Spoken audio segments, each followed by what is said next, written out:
चलो दोस्तों, तो अब हम लोग स्टार्ट करते हैं पाइथन का अगला लेक्चर। और आज के वीडियो में हम लोग डिस्कस करेंगे टप्पल डेटा टाइप के बारे में। किसके बारे में? टप्पल डेटा टाइप के बारे में, राइट। जैसे कि मैं आप सबको बता दूं, हम लोगों ने इंट डेटा टाइप को डिस्कस कर लिया, हम लोगों ने फ्लोट को डिस्कस कर लिया, हम लोगों ने बूल को डिस्कस कर लिया,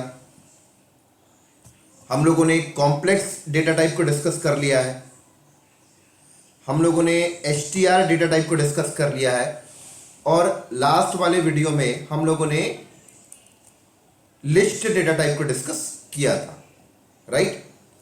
तो आप सबको पता होगा कि लिस्ट डेटा टाइप के अंदर नंबर ऑफ वैल्यूज आप स्टोर कर सकते हो। एक सिंगल वेरिएबल बनाओ और उसके अंदर नंबर ऑफ वैल्यू स्टोर कर लो, और वो वैल्यू डिफरेंट भी हो सकते हैं। बोले तो एक वैल्यू इंट हो सकता है, एक फ्लोट, एक बूल, ये भी डिस्कस किया था हमने।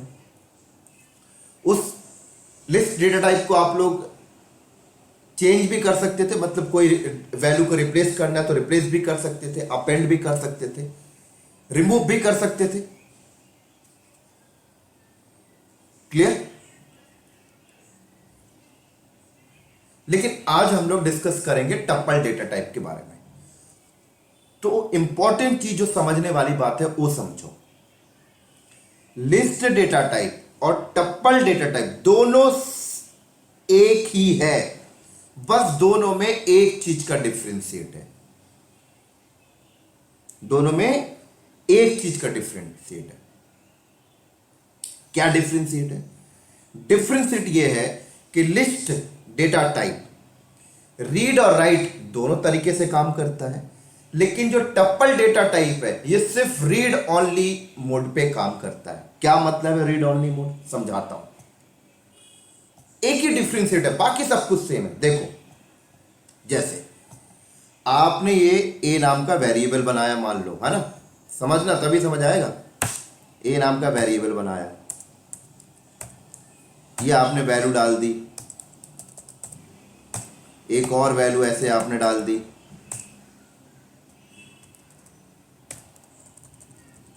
है ना, एक 100 वैल्यू डाल दी, एक 200 डाल दी, एक 300 डाल दी, ठीक है। फिर आपने क्या किया? आपने कमांड मारा टाइप ए, तो आपको बताया भाई ये लिस्ट है। फिर अब आप बाद में चाहो तो ये इस लिस्ट डेटा टाइप के अंदर ये संजय को रिप्लेस कर सकते थे। कैसे करते थे? आप ऐसे रिप्लेस भी कर लेते थे ना, 0 इंडेक्स को रिप्लेस कर दो संजय से, कैपिटल संजय में कर दो। किया था हमने लास्ट वीडियो में प्रैक्टिकल, ऐसे रिप्लेस हो गया, रिप्लेसमेंट सपोर्ट कर रहा है। इस लिस्ट डेटा टाइप के अंदर कुछ और वैल्यू डालना है तो वो भी आप डाल लेते थे। कैसे डालते थे? अपेंड, क्या वैल्यू डालना है? मैंने बोला 400, ये ऐसे आप डाल देते थे। इस लिस्ट डेटा टाइप के अंदर से कुछ वैल्यू रिमूव करना है तो आप, ये लो भाई, मैंने बोला 100 को रिमूव कर दो, तो ऐसे रिमूव भी कर लेते थे, है ना। लेकिन जब आप टप्पल में आओगे तो टप्पल भी सेम ऐसे ही है, लेकिन टप्पल में आप 3 चीज नहीं कर सकते। ध्यान से सुनना, लिस्ट और टप्पल दोनों सेम हैं, लेकिन लिस्ट को रीड राइट दोनों के लिए बनाया गया, टप्पल को सिर्फ रीड ओनली मोड के लिए बनाया गया। तो आपने ये तीनों चीज लिस्ट में कर लेते थे। कोई नई वैल्यू रिप्लेसमेंट कर लो, कोई नया अपेंड कर लो, कोई रिमूव कर लो। लेकिन जब आप टप्पल में आएंगे ना, तो टप्पल में ये तीनों की तीनों चीजें नहीं है। मतलब एक बार वेरिएबल बनाया और उसकी वैल्यू आपने डाल दी तो वैल्यू फिक्स हो चुकी है। अब वो वैल्यू उसके अंदर जो है वो रिप्लेस नहीं हो सकती। कोई नया वैल्यू अपेंड नहीं कर सकता, कोई वैल्यू को रिमूव नहीं कर सकता। बाकी सब कुछ सेम है। टप्पल को बनाया ही गया है रीड ओनली मोड के लिए। अब आप बोलोगे सर ऐसा क्यों है भाई रीड ओनली मोड? तो समझाता हूं बहुत अच्छे से। देखो, आप लोग अगर सिस्टम एडमिनिस्ट्रेटर प्रोफाइल से हो, AWS पढ़ा होगा, एजोर पढ़ा होगा, बहुत सारे डेटा सेंटर में काम किया होगा, तो आपको पता होगा है ना, कि आपने डब्ल्यूज पढ़ा, तो मान लो जैसे आपने पढ़ा होगा कि ये भाई आपने एक लोड बैलेंसर बनाया, समझाने वाली बात कर रहा हूं, ये आपने लोड बैलेंसर बनाया, ठीक है, और लोड बैलेंसर के बैक एंड में आपके सर्वर रखे हुए हैं,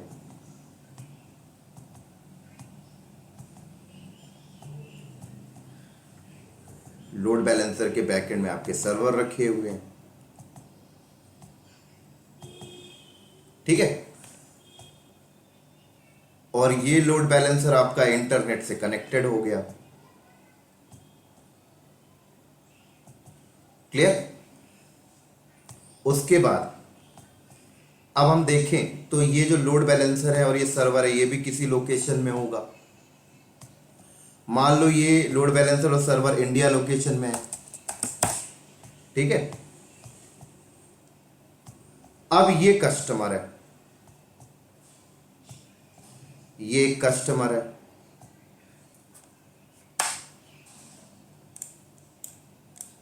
ठीक है, ये कस्टमर है,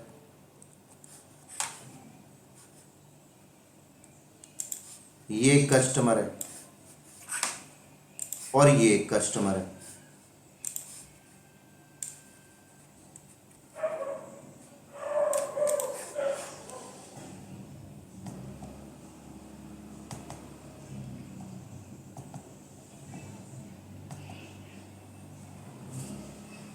तीन कस्टमर है, ठीक है। अब तीनों की तीनों कस्टमर, अब मान लो लोड बैलेंसर के बैकएंड में जो एप्लीकेशन चल रही है ना, ये ऐसे समझ लो, ये एप्लीकेशन जो चल रही है ये शॉपिंग की है, ठीक है ना, शॉपिंग की एप्लीकेशन चल रही है। अब तीनों की तीनों बंदे शॉपिंग करने आ रहे हैं, तो कैसे आएंगे? ऐसे आएंगे, ऐसे आएंगे, है ना, और ऐसे आएंगे, और ऐसे करके सर्वर, लोड बैलेंसर के थ्रू सर्वर में चले जाएंगे। तीनों आए, तीनों घूम के चले गए। कल को ऐसे 300 लोग भी आएंगे, आगे चल के 3 लाख लोग आएंगे, आगे चल के 3 मिलियंस लोग आएंगे। और अगर ऐसा हो कि 3 मिलियंस लोग ऐसे लोड बैलेंसर के थ्रू सर्वर पे आए और घूम के चले जाए, तो आप बताओ, अगर 3 मिलियंस लोग आएंगे एक साथ तो सर्वर पे लोड पड़ेगा, ये सर्वर परफॉर्मेंस क्या होगा? स्लो हो जाएगा। और घूम के चले गए तो क्या बेनिफिट हुआ? कुछ नहीं ना भाई। सर्वर पे आए हो तो सामान खरीद के जाओ, शॉपिंग वाली वेबसाइट के थ्रू सामान खरीद के जाओ, तब तो कंपनी को फायदा है। तो सामान खरीदते हैं भाई। 3 मिलियंस में से 3 मिलियंस लोग आते तो हैं, लेकिन 3 मिलियंस में सिर्फ 300 लोग सामान खरीदते हैं। लेकिन लोड कितना बढ़ा के रख रहे, बिजी रख रहे सर्वर को। समझ आ रही? 3 मिलियंस में से सिर्फ 300 लोग सामान खरीदते हैं और बाकी लोग सिर्फ रीड करके चले जाते हैं। तो जो रीड करने वाले वो भी तो सर्वर तक जा रहे हैं, तो वो भी तो लोड को इंगेज करके रखे ना। तो क्या करती थी हमारी कंपनी? हमारी कंपनी लोड बैलेंसर के बाहर, याद होगा आप लोगों को, हमारी कंपनी लोड बैलेंसर के बाहर एक रीड ओनली कैसे सर्वर लगा के रख देती थी। रीड ओनली कैसे सर्वर यहां पे लगा के रख देते थे। रीड ओनली सर्वर लगा के रख देते थे और ऐसी सेटिंग कर देते हैं कि जो बंदा रीड करने आ रहा है ना, वो ये इस सर्वर तक आए, जब बंदा सामान खरीदने जाए तब यहां तक घुसे। तो इससे फायदा क्या हुआ? लोड कम हो गया ना भाई। जो रीड कर रहा हो यहीं तक आए, जो सामान खरीद रहा हो अंदर तक जाए। ऐसे करते थे हम लोग कंपनी में, परफॉर्मेंस को अच्छा रखने के लिए। तो ऐसे ही जब आप लोग कोई एप्लीकेशंस बनाते हैं, जब आप लोग कोई एप्लीकेशंस बनाएंगे, कोई प्रोग्राम बनाएंगे, तो वहां पर भी ऐसी केस होता है। बहुत सी चीजें ऐसी होती हैं जो रीड और राइट मोड में होती हैं, जो फ्रीक्वेंटली चेंज होती रहेंगी, और बहुत सी ऐसी चीजें होती हैं जो सिर्फ रीड करना है भाई। तो जब रीड करने वाला कोई कंटेंट बनाना होता है तो वहां पर टपल डेटा टाइप को यूज कर लेते हैं, और जब रीड राइट तो लिस्ट डेटा टाइप को यूज कर लेते हैं। कैसे? देखो समझाता हूं बहुत अच्छे से। अब मान लो इंडियन गवर्नमेंट की कोई वेबसाइट है, ठीक है। अब इंडियन गवर्नमेंट की वेबसाइट है, मान लो कोई बैंक है, ठीक है। अब आप ऑनलाइन अपना बैंक अकाउंट खोल रहे हो, ऑनलाइन आप अपना कोई बैंक अकाउंट खोल रहे हो, तो आप अपना नाम डालोगे, ठीक है, आप अपना नाम डाल दिए, नाम डालने के बाद आप अपना डेट ऑफ बर्थ डाल दिए और आपका बर्थ लोकेशन डाल दिया, ठीक है, उसके बाद आपने एज भी डाल दी और एड्रेस भी डाल दी, ठीक है, और आपने अपना एक पासपोर्ट साइज का फोटो अपलोड कर दिया। तो मुझे एक चीज बताओ कि आपने अपना जो नाम डाला है वो नाम कभी चेंज होगा? कभी नहीं होने वाला।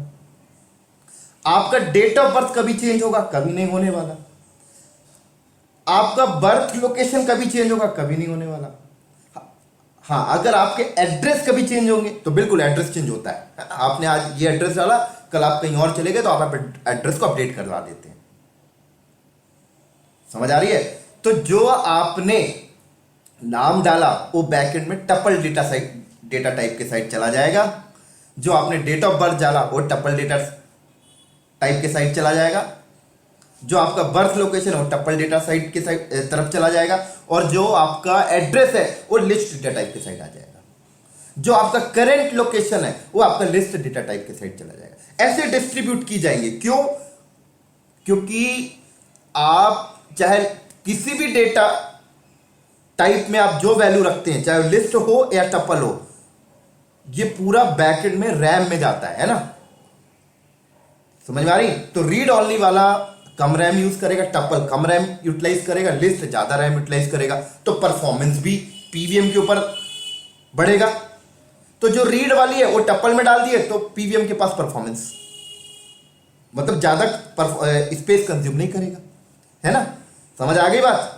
तो जब प्रोग्राम बनाओगे तो ऐसा तो सेटिंग करनी पड़ेगी ना यार, कि यार एक ऐसा प्रोग्राम बना रहे हैं, लिस्ट डेटा टाइप यूज कर रहे हैं क्योंकि कलेक्शन ऑफ वैल्यू रखना है। अब आपने लिस्ट ही बना दिया तो पता लगता है नाम भी वहीं जा रहा, डेट ऑफ बर्थ भी वहीं जा रहा, फिर एड्रेस भी वहीं जा रहा, सब कुछ एक ही जगह जा रहा, लोड बढ़ गया, परफॉर्मेंस स्लो हो गई।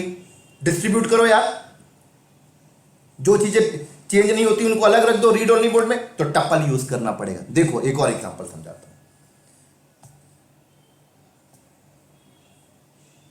ये देखो, अब बताओ, ये जो कंटेंट वर्ड है ये ऐसे ही रहेगा, ये प्लेलिस्ट ऐसे ही रहेगा, एनालिसिस ऐसे रहेगा, कंटेंट के अंदर की चीजें ये चेंज हो रही हैं। समझ आ गई? बहुत सी ऐसी सेटिंग डैशबोर्ड में होंगी जो एज इट इज रहेंगी, है ना, एज इट इज रहेंगी। ये मेरे यूट्यूब चैनल का जो एक आईडी नंबर होगा वो एज इट इज रहेगा। आप जब बैंक अकाउंट खोलते हैं तो आपका bank account number as it is रहेगा। समझ आ गई? क्लियर? चलो, तो वहां पर टपल डेटा टाइप के साइड हम लोग जाएंगे। अब प्रैक्टिकल देख लो इसका।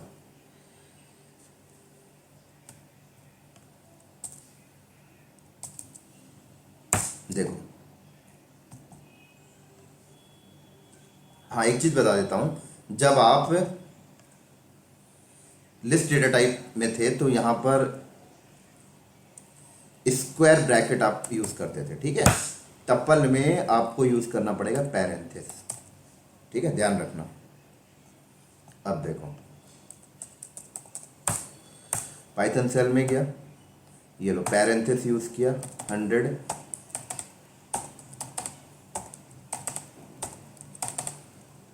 ठीक है, टाइप चेक करो, टप्पल आया, प्रिंट करो, आ गया। रिप्लेसमेंट कुछ अपेंड करने की कोशिश करो, चलो नहीं होने देगा अपेंड, 500 डाला, एरर फेंक दिया। यहां पर देखो, tuple object has no attributes append, नहीं करने दे रहा ना। रिमूव करके देखो, चलो सब कुछ क्लियर होनी चाहिए बातें। रिमूव भी नहीं करने दे रहा। रिप्लेसमेंट करके देख लो, चलो 0 इंडेक्स,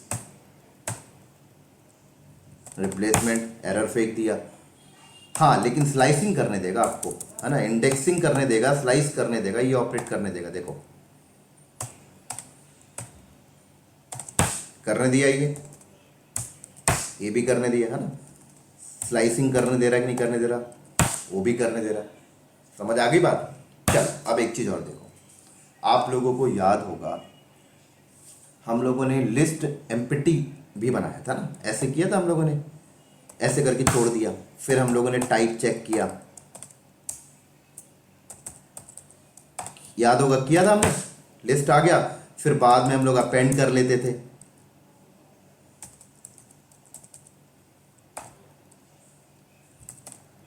ऐसे कर लेते थे, क्लियर। चलो, लेकिन अगर हम टप्पल को एम्प्टी करें तो क्या होगा, देखो जरा,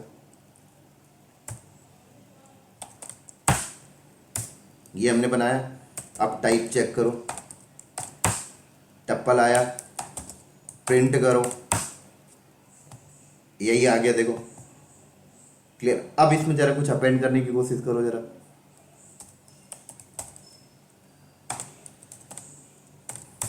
एरर फेंक दिया, फेंका ना एरर, मतलब एम्प्टी बनाने का कोई मतलब ही नहीं है। लिस्ट में एम्प्टी बनाने का मतलब है, अब आपसे कोई इंटरव्यू में पूछे कि भाई मैंने ये बनाया है, ऐसे टप्पल एम्प्टी बनाया, बोल दो सीधे, कोई सेंस नहीं है सर, कोई सेंस नहीं है। समझ आ गई। जरा इसकी आईडी चेक करो क्या है, ये आईडी है। अब कई कई बंदे बोलेंगे ठीक है सर हमने कर तो दिया, अब दोबारा से हम वैल्यू डाल के बना देते हैं, ऐसे वैल्यू डाल के, ये लो वैल्यू डाल के आप बनाने चलिए, लो आप वैल्यू डाल के बनाने लगे। तो वैल्यू डाल के आपने अगर बनाया तो क्या हुआ, अब देखो बैकएंड में पूरी आईडी ही बदल गई, ओवरराइड हो गई ना भाई। आईडी बैकएंड में बहुत सारे प्रोसेस होते हैं, याद होगा आप लोगों को, मैंने बताया था। तो एम्प्टी का कोई मतलब ही नहीं है। हाँ एक चीज ध्यान रखो, टप्पल यहां पर देखें तो डुप्लीकेट भी सपोर्ट कर रहा है, ऑर्डर भी सपोर्ट कर रहा है, सब कुछ सपोर्ट करता है जैसा लिस्ट है, सिर्फ 3 चीज नहीं, रिप्लेसमेंट नहीं, अपेंड नहीं, रिमूव नहीं। समझ आ गई। चलो, अब कुछ लोग बोलते हैं ठीक है भाई एम्प्टी नहीं बना रहे हम लोग, ऐसे करते हैं, कोई एक सिंगल वैल्यू डाल देते हैं। चलो, बंदे ने सिंगल वैल्यू डाल दी, ये लो। अब जरा इसका टाइप चेक करो, लो भाई सिंगल वैल्यू डाला तो इंट टाइप हो गया। कंफ्यूज हो गया ना, बहुत सारे वर्किंग डेवलपर भी कंफ्यूज हो जाते हैं कि यार ये तो टप्पल का सिंबल है, ये इंट कहां से आ गया। जब आप सिंगल नंबर डाला तो आप वो एज इंट कंसीडर कर लिया क्या कर लिया, इंट कंसीडर। तो अब तो आपके दिमाग में ये सवाल आया होगा कि हम टप्पल जब बनाए तो सिंगल वैल्यू के साथ तो बना ही नहीं सकते, और एम्प्टी के साथ बनाए तो कोई सेंस ही नहीं है। यही हो गया ना, तो आप तो कभी सिंगल वैल्यू के साथ टप्पल नहीं बनाओगे, हमेशा नंबर ऑफ वैल्यू ही रखोगे, ऐसी यही मतलब है ना अभी जो हमने सीखा। लेकिन अगर मैं सिंगल वैल्यू के साथ टप्पल बनाना चाहता हूं तो अगर आप सिंगल वैल्यू के साथ टप्पल बनाना चाहते हैं तो आपको नंबर के बाद कॉमा देना पड़ेगा। बहुत इंपॉर्टेंट चीज बता रहा हूं दोस्तों, ये लो कॉमा दिया, फिर चेक किया, ये लो टप्पल आ गया, ये लो प्रिंट करो जरा, टप्पल आ गया, परफेक्ट। तो यहां पर बहुत सारे लोग कंफ्यूज में रहते हैं, पता है। अब कई लोग ना इंडस्ट्री में आपस में झगड़ने के लिए भी ऐसे सवाल पूछ लेते हैं इंटरव्यू में, ये ले भाई सिंगल वैल्यू के साथ टप्पल बना के दिखा दे, तो ऐसे बातें चलती हैं, कॉमा करके बना के दे दीजिएगा सिंगल वैल्यू के साथ। अब कई बंदे यहां पे झगड़ा करने के लिए पता क्या बोलेंगे, ठीक है सर सिंगल वैल्यू के साथ बनवा तो दिया, अब क्या हम तो इसमें कुछ अपेंड ही नहीं कर सकते, तो इसका मीनिंग क्या है, इसे रिप्लेसमेंट नहीं कर सकते। रिप्लेसमेंट तो चलो ठीक है, सिंगल वैल्यू के साथ आप कॉमा, कॉमा का मतलब क्या हुआ, कुछ और ऐड करेंगे, कुछ और फ्यूचर में तो ऐड ही नहीं कर सकते, फिर क्यों बनवाया।